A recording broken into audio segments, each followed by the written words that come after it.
First name's Donnie, last name's Glover, in it to win it for the long haul, baby. We have with us Greg Branch. How you doing, big brother? What's up, Big Donnie? How you feeling, buddy? Man, life's a bowl of cherries. Just got to know how to pick them.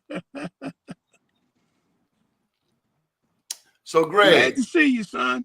Man, it's good to see you. I wanted to talk with you today about East Baltimore. What's it like growing up in East Baltimore? East Baltimore, man, it's I live east and west, but I'm saying with living in East Baltimore is more like, everybody is home. Everybody thinks of it as home. Everybody's family. So, I kind of gravitated more to the east because just basically all I knew.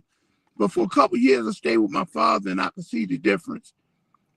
It's more home when you're on the east side. That's from my point of view. From my point of view, too. My first memories of East Baltimore, man, and I tell you, there's a code in East Baltimore. Most definitely. That family is family. Family is family. When I moved to West Baltimore at the age of 9, I saw a different kind of behavior in Black people. I saw people getting banked. Now, I ain't saying I never saw it in East Baltimore, but I was just a kid. But in West Baltimore, people got banked all the time. Yeah, the cult was totally different from East and West. Even some of the culture was a little different. The way they, the way people, approached other people were kind of different. So, when I did, it was more that I kind of gravitated to where, I was brought up like a lot of guys from the West Side. They say the same thing about the guys on the East Side. It is a culture shock. It's different. And then there are those people who they live in East and they never go West, or they live West and never go East. I went all around this city, man. Oh, yeah, no question. But I tell you one thing, Donnie, when I was living in Italy and living in Germany. And when I was living over there, anybody I knew from Baltimore, we was homeboys. So we came together like, man, nothing going to happen to them because, that East-West thing didn't apply anymore. They were homeboys, and that was it. So let me say this. I experienced that when I went away to school in Atlanta. And it was my first time coming to understand how the rest of the country looks at Baltimore. True. Now, you got your cats from New York. Everybody know they some of the hippest people on the planet. But them cats from Baltimore, I don't think you want to mess with them. Oh, no question. I mean, I definitely used to hear, especially like I'm saying, I'm in another country. And I'm in a country, Donnie, and I overhear a guy on the bus in Italy talking about he went home and went to a place called High Hats. And he was talking about how it was so bad that he said he'll never go there no more. And I had to like intervene and say, man, I'm from Baltimore. You mean High Hats on Eagle Street? He said, yo, I was there and I seen 3 people get killed for just stepping on somebody's gators. And I started laughing. I said, well, that's where I'm from. I grew up right there in that area, right off of Eagle Street. Don't step on nobody's gators. Don't step on their gators, man. I'm going to tell you, man, but, as time go on, man, and we get older, we see things a whole lot different. Our way of approaching things, we kind of more subtle. We kind of think things out, and we kind of look at stuff and just say, I let it roll off my back and keep it moving. Now this show is the mental health show. It's presented by Mr. Vin McCormick and New Life Recovery Center, and they provide treatment on demand. So that's the plug that I have to give on the show. But speaking of drugs, you grew up around drugs. Yeah, all my life. Yes. And in East Baltimore, and I really saw it when I went to Dunbar. Right. When we practice on Sugarcane Field, if you look into towards the west side, you're gonna see nothing but jails. Right. They gravitated on the west side. As you was leaving and made that left going west, you seen a lot of jails. Diagnostics, Supermax, Penitentiary, City Jail, a Fishbowl. Here's my question to you. As a kid in East Baltimore, what does that do to one's mental health? Well, to a lot of people, you will find a lot of guys who would gravitate that way. They were thinking that was their way of life. With me, it was the other way around. It was somewhere I didn't want to go. And so I would sit back and see some of my heroes who have fell to drugs, who have went back and forth to jail. I mean, who thought going to jail was a badge that you wore. But to me, because I wanted to go on to play professional sports and get a degree, I knew if I went that way that I was going to fail. So basically, it was more of a hinder that I didn't do that. So seeing that and watching a lot of my heroes fall because of the mental illness that was in the area that you were seeing on an everyday basis, and not really aware of what you were seeing, you were just thinking it was the norm. You just gave me a flashback. When I was at Dunbar, this is the 11th grade, I broke law, got arrested, not at Dunbar, out in the community. And I had to go to this program after school. One day of counseling, individual, one day of group counseling. Pretrial intervention. The man's name was Mr. Eddie Harrison, I believe, right there on St. Paul Street. It's called pretrial intervention. And I remember talking to a fellow student, and Mr. Brown was in the area. I don't know if you remember Mr. Brown. He was a baseball coach. I remember. I played and he heard me say to my fellow poet, I got locked up and I got to go to this program. I was asked why I wasn't playing football or something like that. And Mr. Brown said to me, don't you ever tell nobody that you got locked up. And I think more importantly, his message was, that is nothing to be proud of. Now, I was an A student and all of that, but I was still impacted by the culture of Baltimore. And let me just add in this piece. It is nothing to hear on the streets of Baltimore. You hear it everywhere, all the time, of somebody who has been in prison talking about life in prison. Right. And now, the longest I was locked up was 3 days. But our brothers will say something like, you don't know nothing about bitten. As if you should be ashamed of not knowing anything about prison life. Did you ever encounter that scenario? I mean, I still do.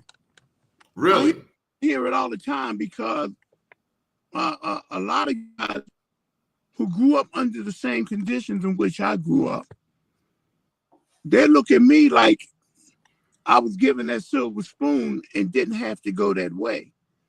But of all the things that was happening around me, all the money that was being offered to me, and all of that, people thinking that I wasn't part of all of that. I lived under the same rules that they lived under. It's just that during that time, the guys who were actually doing it were the ones who was telling me that I wouldn't fall to that. They were protecting me and told me that if they caught me selling drugs or doing stuff, that I had a chance for a career, and I wasn't going to mess it up trying to follow somebody else's footsteps. So with me being so afraid of these guys, I didn't go that way. I stayed on the straight and narrow, but still, it was hard because the money and the temptation was still there. But I didn't venture into that, and it all worked out for me. You know, I worked when I lived in West Baltimore. I went to Lamel, and when I went to Lamel, the smartest way to go to school was to travel with the Thomas Avenue boys. Now I lived on Moreland Avenue, so it was Moreland, Warwick, Thomas Avenue, Thomas and Whitmore, and everybody know they was the baddest cats in the neighborhood. So when you go outside of your neighborhood, it would behoove you to roll with them. Right. Because wasn't nobody messing with them. So last night down in Arundel Mills, I see one of the cats from Thomas Avenue, and it was nothing but love. But I was instantly reminded of those people, just like you said, who looked out for me, Right. who made sure I was good. I was an A student, but we grew up around killers. Right. That's true. And so I have to be grateful to those cats for looking out for me. Well, I tell those guys that all the time, because it wasn't that I was being groomed to do something, which I was being groomed to follow in their footsteps. But there's got to be a time when you sit back and figure what not to do and use what not to do to your advantage. And those guys were taught me what not to do for my advantage, and it worked out. And every time I see them guys, I don't look at them for what they did; is what they taught me not to do, and I didn't do it. And but it's kind of hard once you're living under certain disadvantages to go to take that other route. But you know, like you say, when you look at mental health and you look at it, once you moved out of that environment and you're looking at it, you see it. It's clear. But once you live in amongst it, you don't see it. You're not, because you're living right amongst everybody else, and it's hard for you to see. Greg, my first semester home after going to Morehouse, I saw a guy from Thomas Avenue smack a guy from Moreland Avenue with a 22. The guy from Moreland Avenue was going for a layup on the basketball court. The guy from Thomas Avenue smacked him with that 22 just as he was about to make a layup. And I said to myself, I've been gone a few months and already, and crack was just hitting the neighborhood. Already, people who grew up with each other, who played together, who went to school together, are pulling guns on each other. Right. And you know the rest of the story from the mid 80s to the 90s of how the crack epidemic, it just wreaked havoc across Baltimore and other cities across the country. That's true. But you know, Donnie, if I had any opportunity to change anything about my upbringing, I wouldn't change nothing. And it's strictly because with everything that I seen down here, once I got into my 40s, I was called back into the military and went to war. And when I went to war, in my mind, what I was seeing, I went through it when I was in the hood. So I knew how to protect myself and what to do. So see, all of that happened, came right back, right back to me. That full circle. As a kid, what I was saying as a kid, now I was in an environment where them people were shooting back at me. Last night, I also met a young kid who goes to Patterson High School. Young black kid. Mm-hmm. and I asked him if he knew about the young black man who got killed out there by a Latino gang. I think MS-13 is out of Patterson. And I was inquiring as to how black kids perceive MS-13. Have you heard anything about that in East Baltimore, Patterson High School? Well, I haven't heard too much about them in the schools, but I've always knew about MS-13 is around the world from watching 60 Minutes. They're everywhere, and they're strong. Yeah. And they're recruiting even as young as kids in grammar school. So, you know, they're being molded into those gangs at a very, very young age. And in every city in Baltimore, 60 Minutes did a thing on MS-13 to say they're everywhere. There's no way you'll be able to get away from them. So me being that they're in a lot of the schools in the city, I'm not surprised. Not at all. What advice could I give a young black man at Patterson? Well, there was a young kid, Donnie, that was in Patterson, and he came to me. And I coached him in baseball. And he had a job, and they wanted him to join. And the only thing that I did was I went to Operation Safe Street. And I talked to a guy at Safe Street and said, you got a kid who's doing well and don't want to join that gang. And the whole 9 yards. Once I told him that, he went to the school. Them kids never approached him again or messed with him. So Safe Street is what saved that boy's life. And it was, huh? So what I told a young man how he's got to talk to parents, not just his parents, but to black parents. I was sharing with him now, I think you live out Owens Mills. I was telling them that even in Owens Mills, where we have a lot of upwardly mobile black people, we as parents, Baltimore City, Baltimore County, we got to go to the schools. Definitely. We have to show up at the schools. I told him if Baltimore City were majority white, I believe white parents would be all up at the school headquarters every day until they get it right. But, you know, Don, it's kind of hard when you're finding that you look at a lot of kids and then you meet their parents and that's hard to understand why they act the way they act. The apple don't fall far from the tree. Exactly. Everything starts at home. And like, this is just my opinion. Everything starts at home. And when you get some of these kids and bring them in, then you sit back and say, now I understand. Because, you know, once discipline was taken out, everything changed. The whole thing changed. You know, you got some parents, they're not even disciplining their kids. Their kids can come out and do what they want. Or some of the kids, man, they talk. You think that they wouldn't talk the way they do to their parents? They do. I know I would never even attempt that in my house.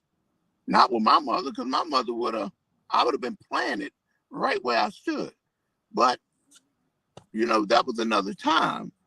You know, times are different now. I had a young lady tell me that she's afraid of her child. I say, the day I'm afraid of my child, you might as well call Jesus, because I'm coming home. Ain't no need for me to be here no more. I was raised out in the rule and said, I brought you in this world and I will take you out. I would say to my daddy, I said, Daddy, what's going on? He say, the rent, G&E, and AT&T. Anything else you got to ask Marvin Gaye. Oh, I forgot. Marvin Gaye's father killed him. He had a way with words. My parents, Johnny, always told me they were not my friend. Because when you are a friend, they're going to treat you like a friend.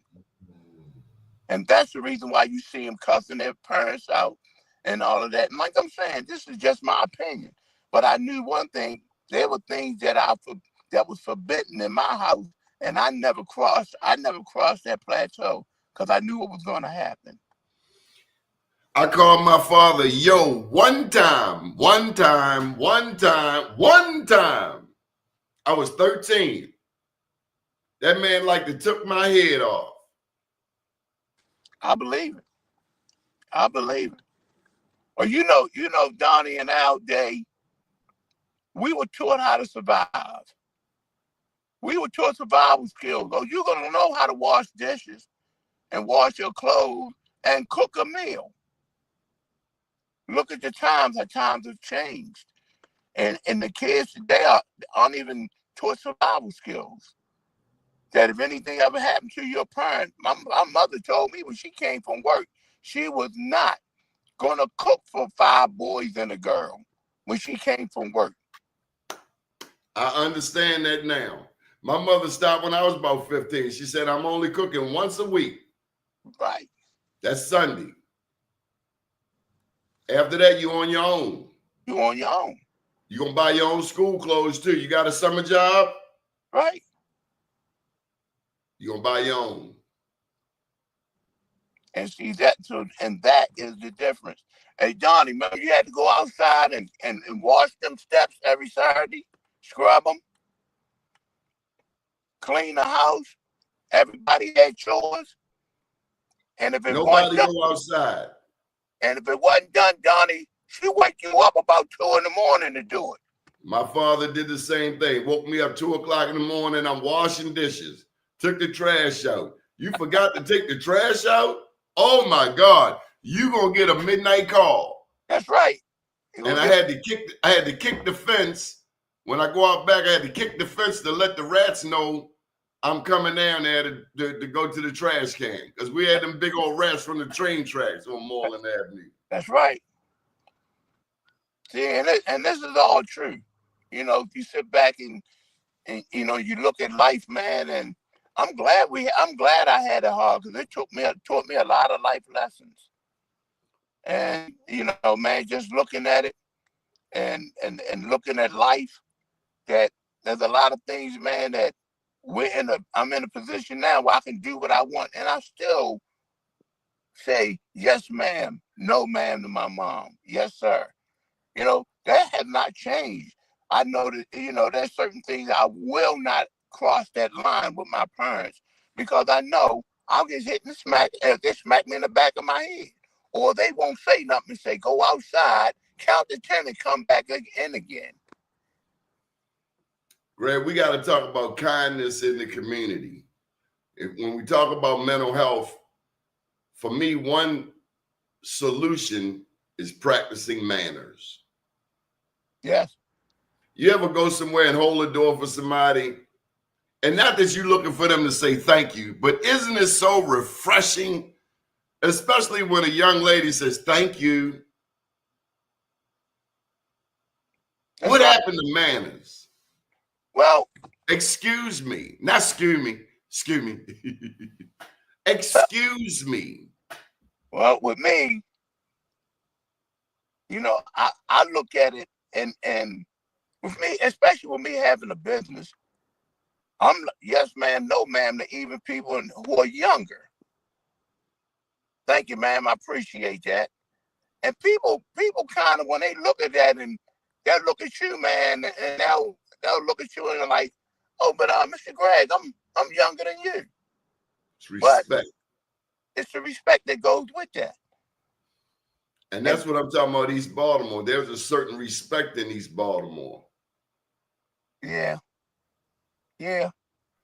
But, you know, I look at, like I say, man, when I went overseas, Donnie, them guys were my homeboys.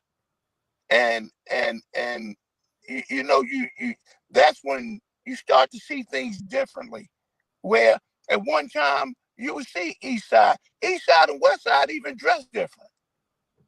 When you came on the East Side, you can tell if that was a West Side guy, and vice versa. When I went over there, I caught it. They were like, "Man, why you doing this? How come you don't do this and don't do this?" Oh, he got to be from the East Side. East Baltimore coordinated. That's right. And with us, it was no more than a certain amount of colors. Yeah. I remember Odell's. Odell's used to have people doing the Watergate. You remember the Watergate? Man, I Yeah, saw a cat from East Baltimore fall flat on his back and gyrate back to his feet doing the Watergate. man. I look at it, man, and like I say, man, I definitely appreciate uh uh uh you know, east side, west side, because even today, Donnie, I don't like going over west side much because I get lost. What people don't understand is the west side is so much bigger than the east side. It's really big over there. And if you don't know where you're going, you will definitely get lost. Well, you don't want to go down to Cherry Hill if you don't know what you're doing. I can tell you that much. Even the west side, I don't want to go down to Cherry Hill because there's one way in and one way out. And guess what? But even with the east and west, I still gave them that respect. Yeah. Respect gets you, with respect, you can go anywhere in the world. You know that. Go anywhere you want to go. You can go anywhere you can go. Hey, what was that one over in Dundalk? It was one way in and one way out, Donnie. Turner Station. Turner Station. Good God, man, you go in there. If you walk in there, you weren't getting out. It was only one way to get out. Turner Station. That's where Kwesi Mfume from.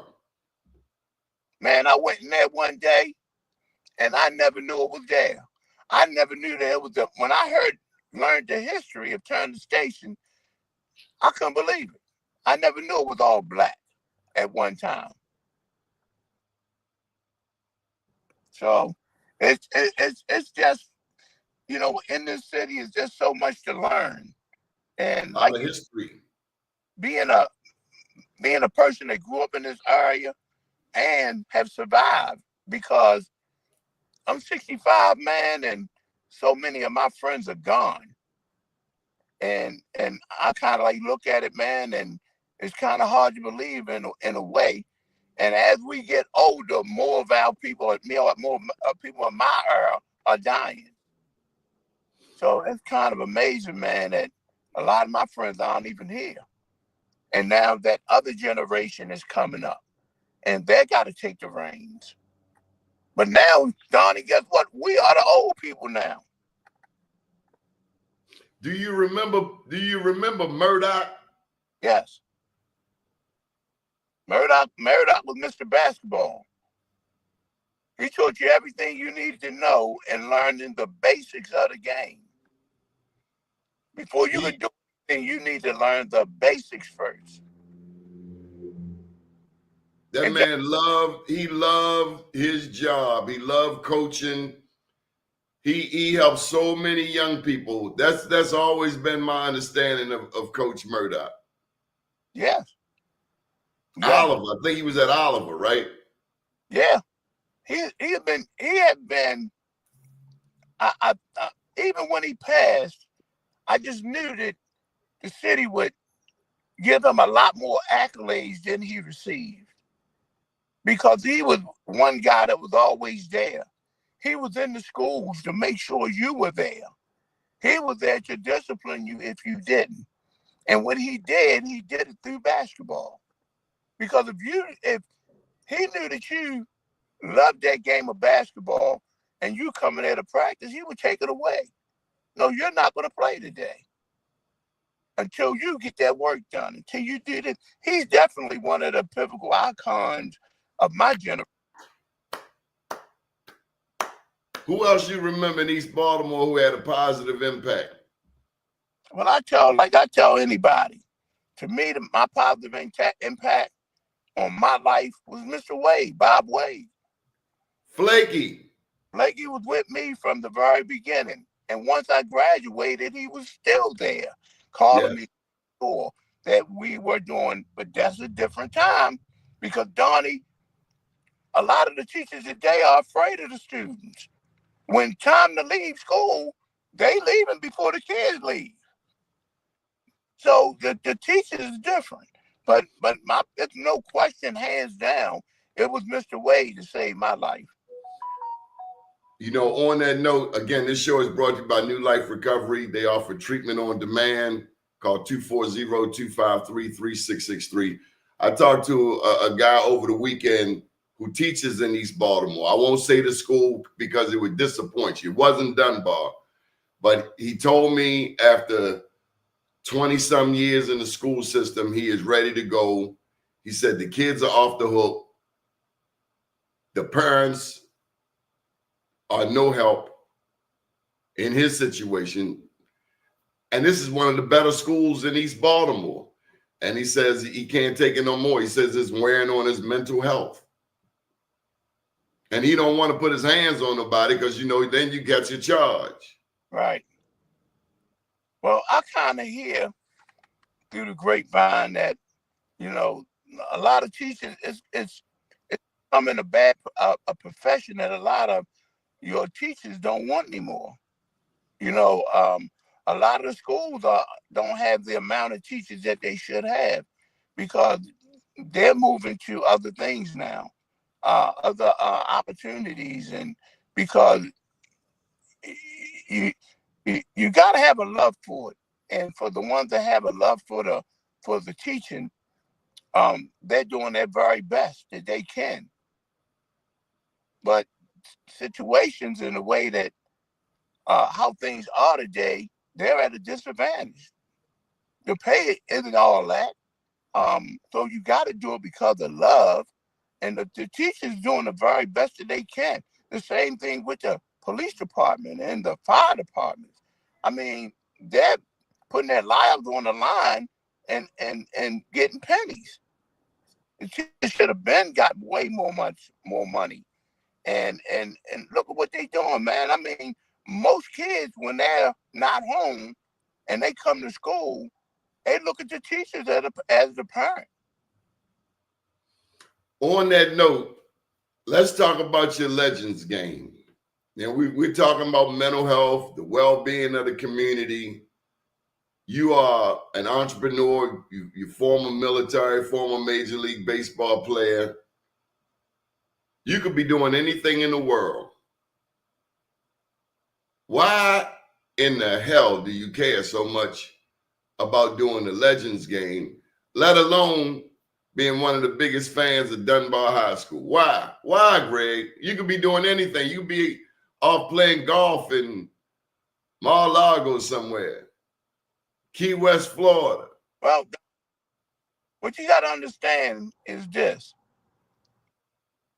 I don't care how successful you are. Somebody helped you down the road. It was somebody who helped you. And growing up as a kid, I can get on my bike with no money and ride down to Madison and see a lot of games with no money now. Didn't cost me nothing to pay to get in. I would go down there and relax, watch the games, the whole 9 yards. Now, with me coming up, there's a lot of things I can do. Those are the things that saved my life. So why not return the favor? And like I'm saying, I don't mind giving back because some people you just can't constantly be taking, and never give anything back. I don't want nobody to pat me on the back for what I'm doing.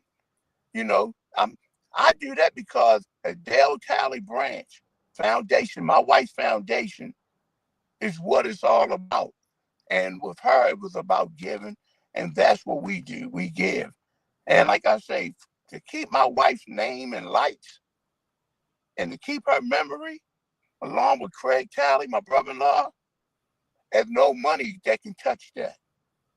So that's why I say, when we had that Legends game, ain't nothing for free. All you do is bring a couple canned goods so we can give to B. Gaddy. So B. Gaddy can help feed these people down at her center. And she's feeding all these people on a handful of money and what she can get.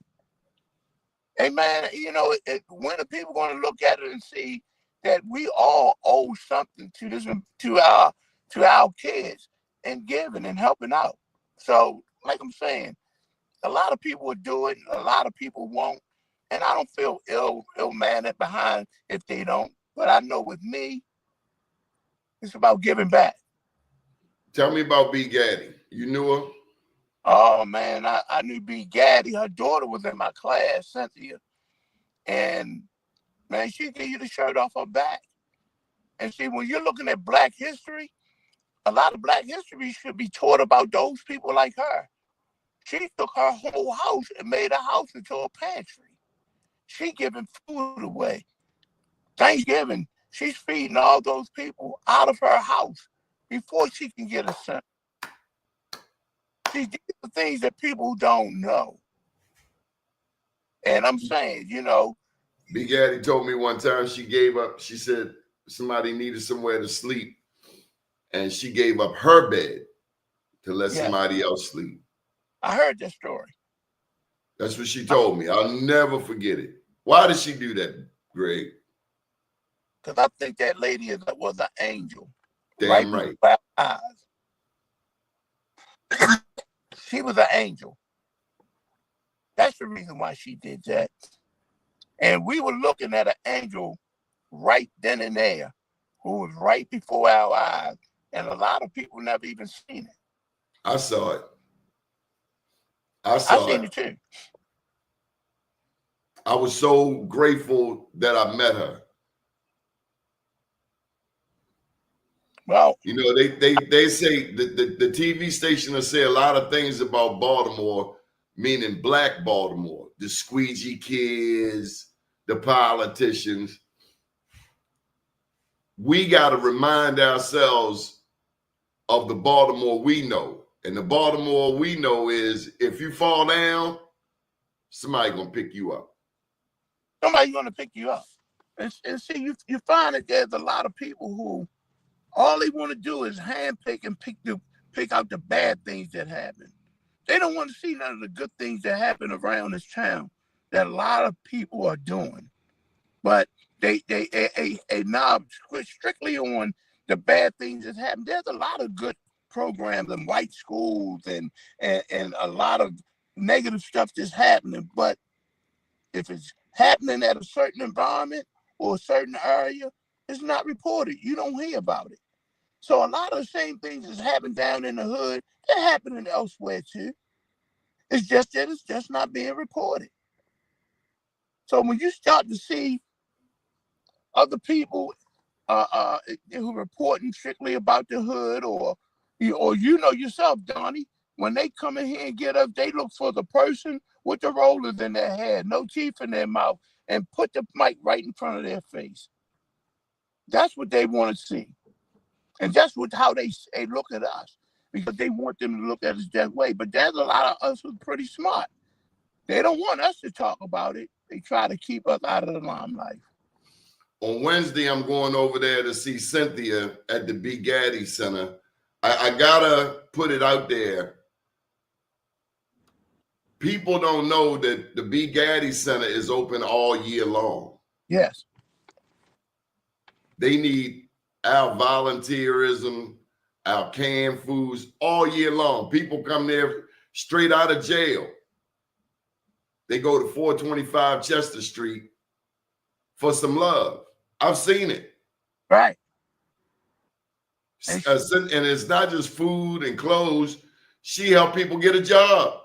Yes, she does. People don't even know that about the B. Gaddy Center.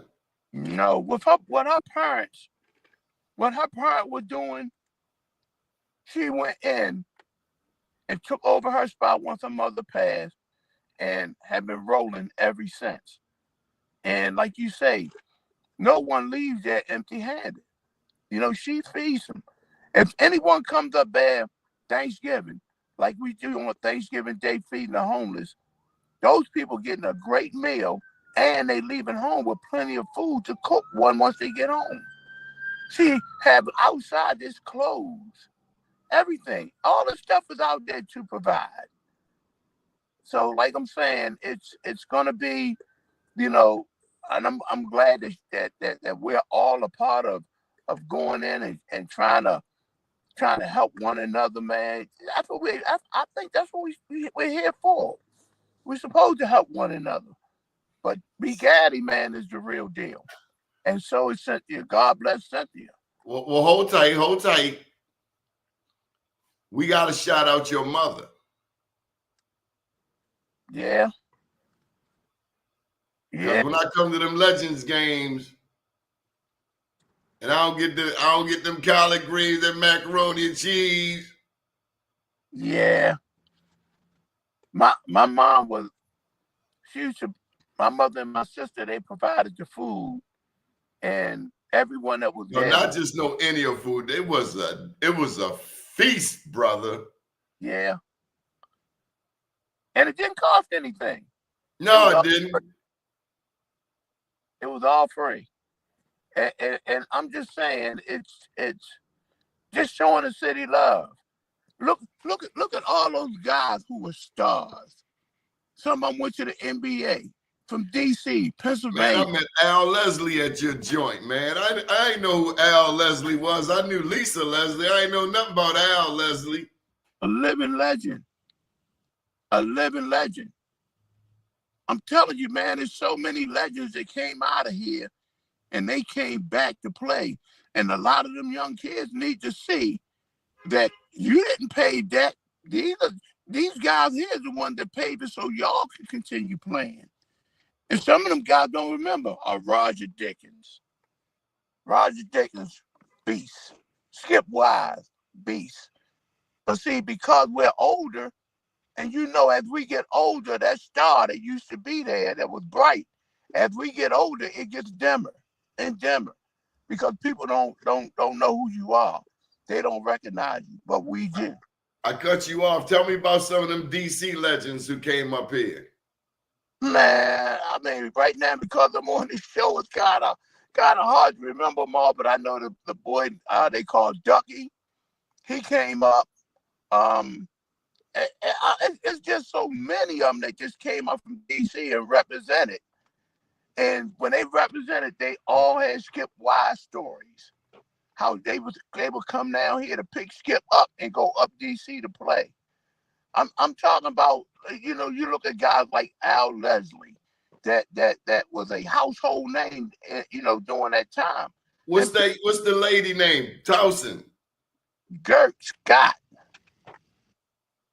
Gert was like the woman Muggsy.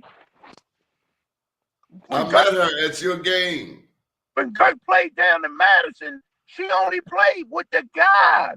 She was that good to play with the guys. Gert Scott is a legend.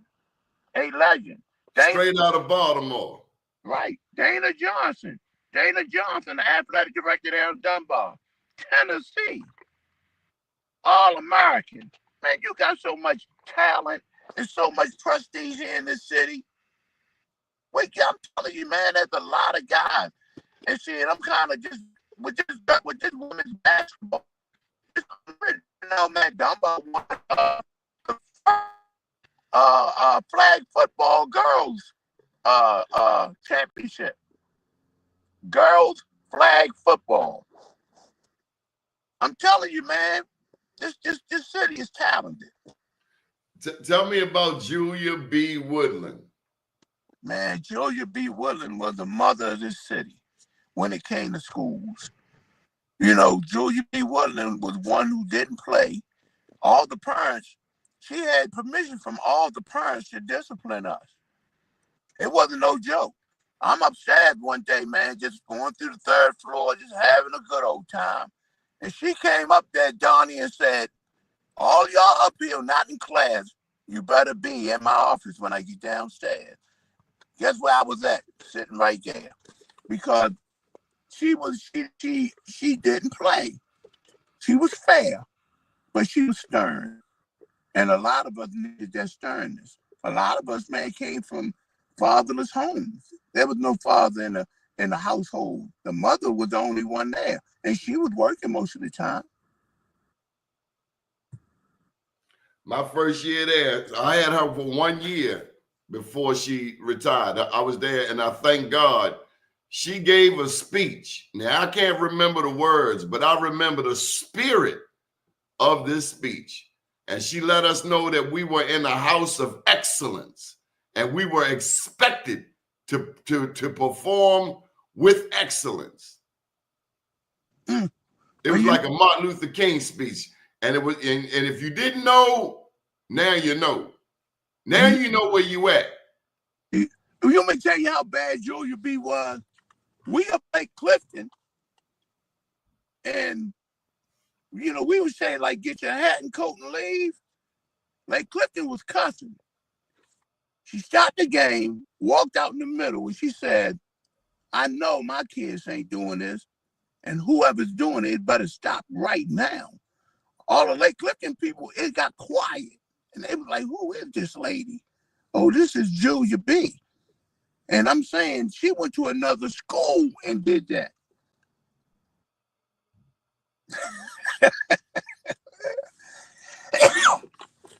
You know I ain't lying, Donnie. You know that.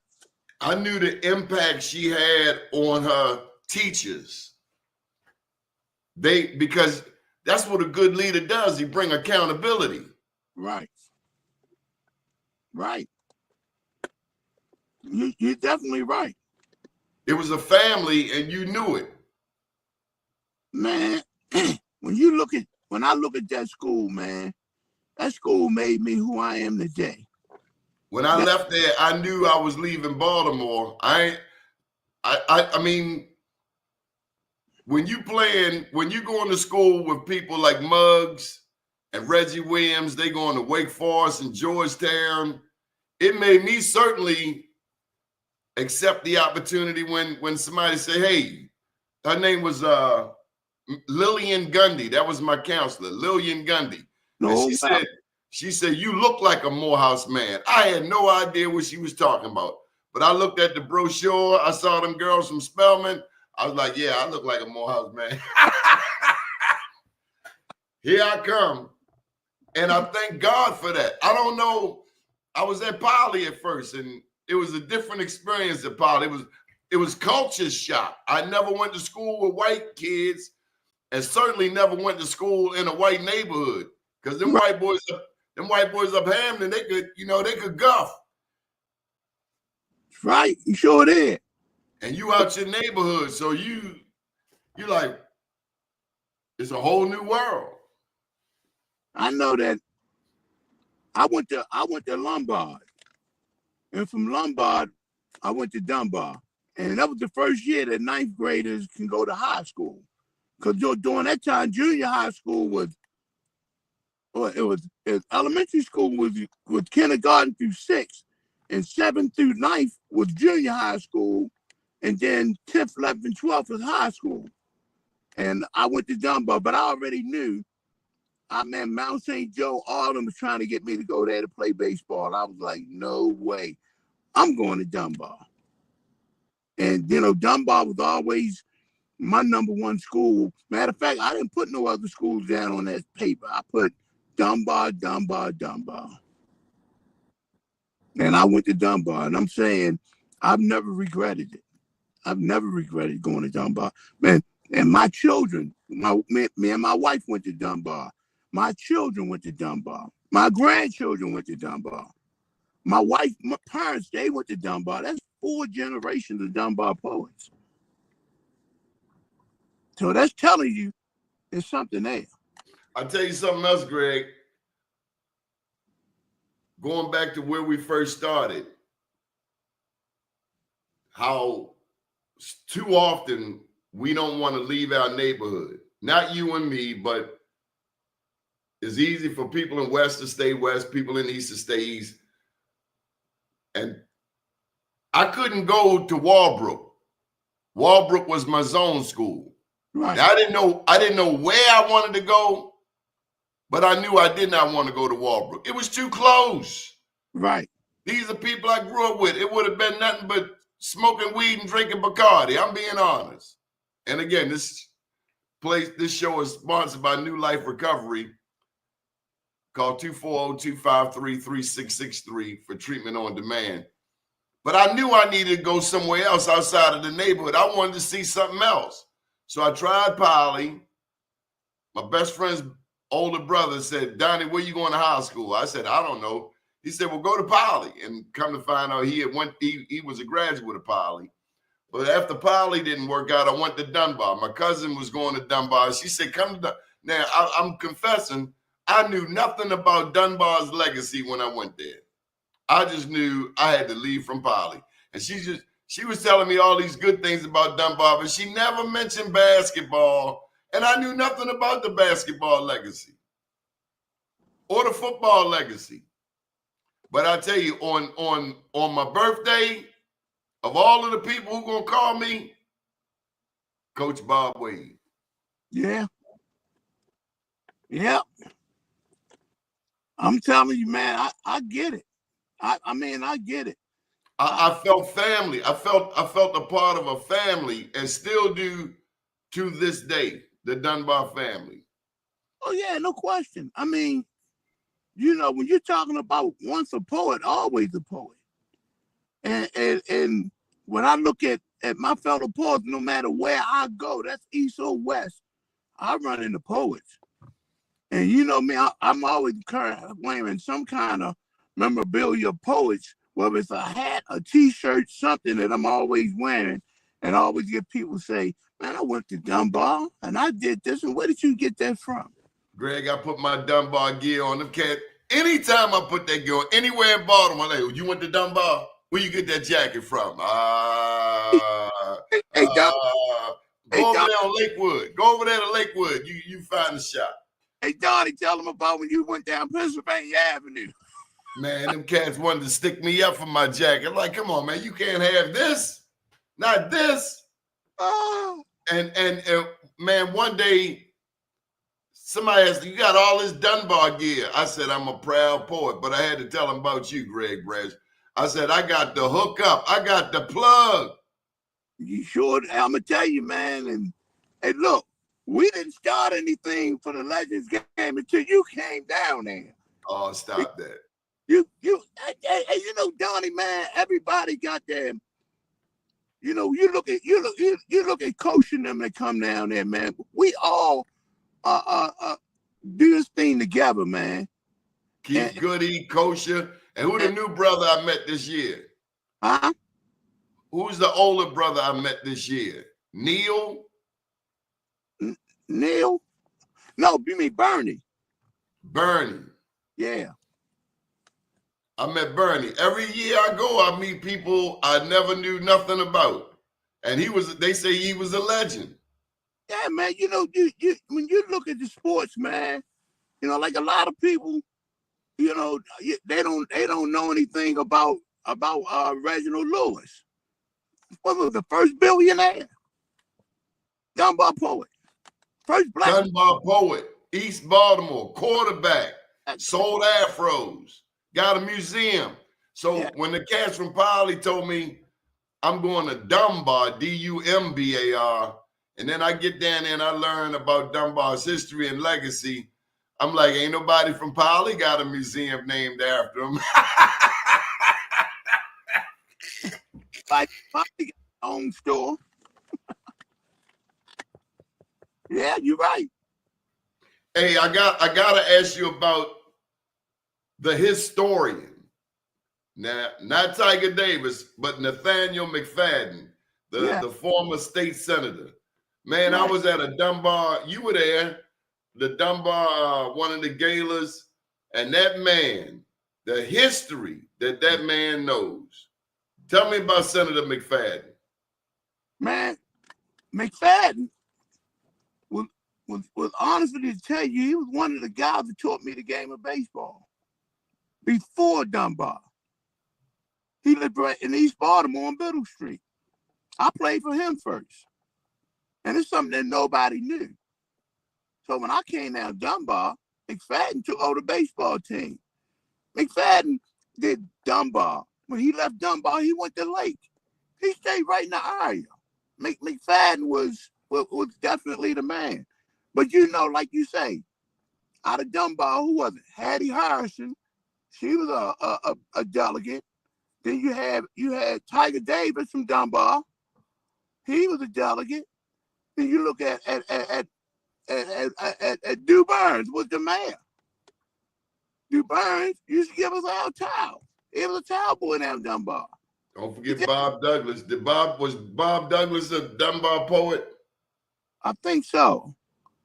I know Flaky, but Mr. Wade, he was a Dunbar poet. Man, you got so many legends that's from that school, because a legend doesn't have to pertain to just sports. You had guys, man, who had their own businesses. That's what Tiger Davis always talk about: scientists, doctors, inventors. Exactly. And see, that's the part of the legacy a lot of people don't know. No, they don't know that. But not only that, you look at Lake Clifton, you look at Easton, you look at City, you look at Poly, you look at the schools over west. You look at Fairmount Hill, and I ain't heard that in a long time. Fairmount Hill was here in the East Side. Man, when you see a lot of Baltimore City, there's a lot of legends who are here. There's a lot of guys, man, that were excellent basketball players, man, from the West Side. I mean, and when we came together and played together, when we had that Legends game, we all come together as one, because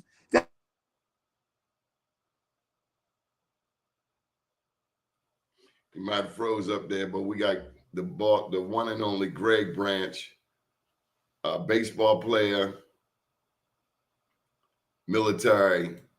The show is brought to you by New Life Recovery. If I think better, I do better. Special thank you to Mr. Ven McCormick. This has been a very rewarding show for me. Each day, we're on Monday, Wednesday, and Friday. Each day we come on, we try to bring some positive stories, but also some stories of overcome, the stories of people who have found a way to deal with the challenges. And not just drugs, alcohol, gambling, but just survive in Baltimore. If you fall down in Baltimore, I assure you somebody gonna pick you up. So we have to remember that when we are strong, we have to pick up other people. And we can't judge. A white man might save your life. A black man might save your life. And you might save a white man's life. You might save a black man's life. It's really not about race.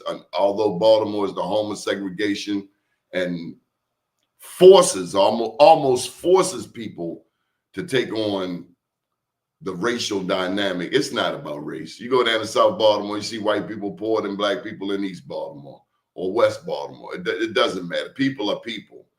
And I really like everyday people of any race who help anybody. I think of my good friend, dear friend, John Davis at the Salvation Army. Beautiful person. Will help anybody. He got me involved with the Salvation Army. And we'll be bringing the Salvation Army here to Sandtown in about a year or so. So as we go into this season where the families get together, remember, seasonal depression is real. That period lasts essentially from Thanksgiving all the way through to Valentine's Day. And so we got to gird up. We got to get strong.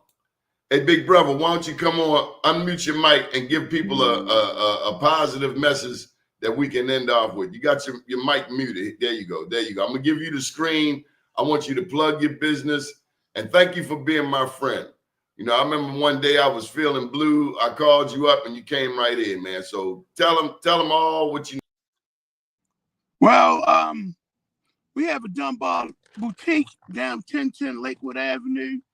And everything we do basically goes to, kind of helping the homeless and doing stuff for the Legends game, scholarships, stuff like that. So basically, that's why we did it. We do what we do. But, all I'm saying basically is holidays are coming up. Everybody just stay safe. And happy holidays to everybody, and poet pride all the way around. Thanks. Poet pride for life. Greg, thank you for being my friend. How can people get in touch with you? My number is 790-3736. You can call me anytime, and I'll definitely answer. Thank you for your service. Thank you for serving our country in the military, and thank you for being a stand-up person that understands giving back to the community.